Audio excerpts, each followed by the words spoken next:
Hello, in this video I'm gonna show you how we can change the system navigation on Motorola Moto G04 and G04s. In order to adjust the system navigation and have it as you wish, we need to find the settings.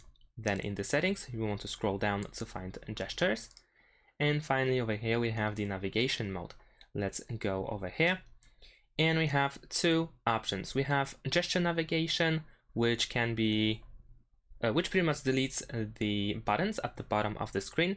So then we need to navigate by using gestures on the screen. We can also tap on this gear icon in order to adjust the gesture navigation. Now, in addition to that, we also have 3-button navigation. This one is more classic one, where we have help buttons at the bottom of the screen.